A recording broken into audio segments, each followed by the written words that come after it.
नमस्कार मंडळी, कशा आहात सगळे?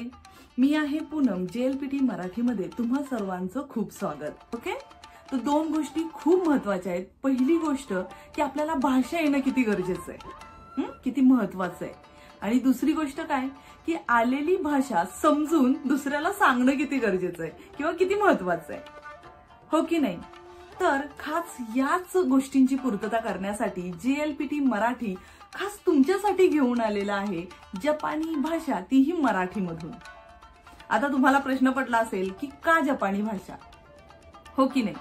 तर आता आपण बघितलं तर जपानची अर्थव्यवस्था ही जगातली 3 नंबरची सर्वात मोठी अर्थव्यवस्था आहे.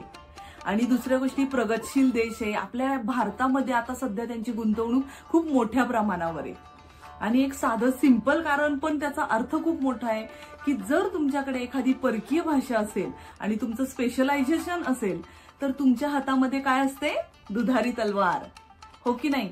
तर शिकायची ना जपानी भाषा. आता आपल्याला नवीन भाषा किंवा वेगळं नवीन ज्ञान आपल्याकडे आलं की आपल्याला काय होतं की जॉबच्या संधी खूप मोठ्या प्रमाणात उपलब्ध होतात, बिझनेसच्या संधी निर्माण होतात. मग त्यासाठी जपानी भाषा शिकायचं. ओके, तर आम्ही ती शिकवणार आहोत मराठीमधून. तर मराठीमध्ये शिकवण्याची 2 कारणं आहेत. पहिलं कारण एक असं की जपानी भाषा बऱ्याचशा प्रमाणात मराठीशी सिमिलर आहे असं मला वाटतं. त्यातील वाक्यरचना असेल, शब्दार्थ, म्हणी आणि बऱ्याच काही गोष्टी. आणि दुसरी गोष्ट मित्रांनो, ज्यावेळेस आपल्याला आपल्या मातृभाषेमधून एखादी गोष्ट समजते त्यावेळेस आपण लवकर शिकतो, हो की नाही?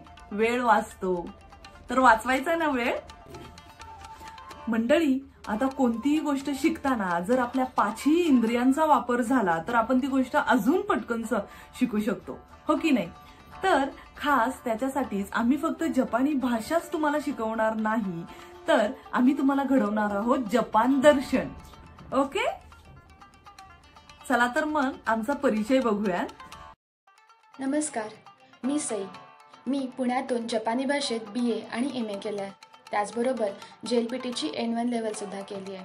तसेच जपानमधल्या ओसाका विद्यापीठातून 1 वर्ष शिक्षण घेतलं आहे.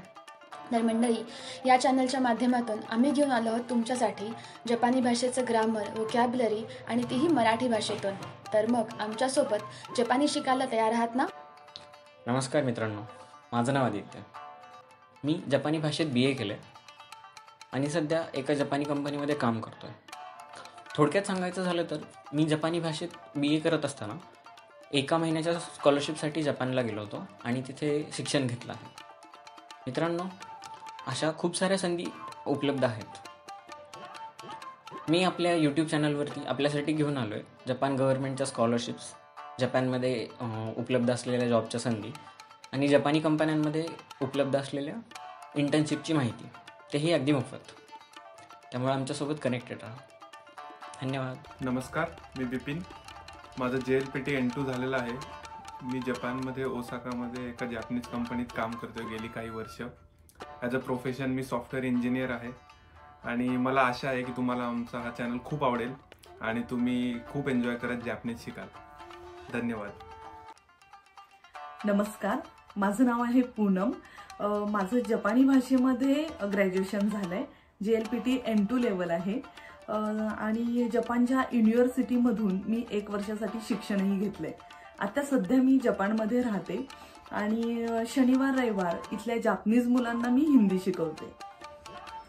तर मंडळी, 27 मे तारीख लक्षात ठेवा. 27 मेला आम्ही घेऊन येतोय JLPTची बेसिक लेवल N5.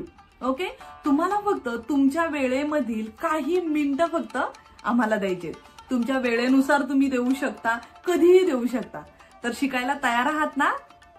ओके, जाता जाता बघूयात का भाषा शिकावी त्यासाठीचा हा छोटा व्हिडिओ. अबे रिक्शा वाले, पैसे न लेना मैडम से, भाभी है तुम्हारी. कौन सी वाली भैया? ये लंबी वाली जो गुस्से में है. क्या देख रहे हो? आगे देखो. यू आर मैड. ऐसा कुछ नहीं है. Forget me. You forget me. Forget me का मतलब हुआ हाँ. भूल जाओ मुझे. हाँ? ले 10 साल पैसा जमा करते रहे, बैंक के भाग गए. मित्रांनो, व्हिडिओ जर आवडला असेल तर नक्की लाईक करा, सबस्क्राईब करा आणि हो, जास्तीत जास्त शेअर करा. ओके, आणि बेल आयकॉनला क्लिक करायला विसरू नका. धन्यवाद.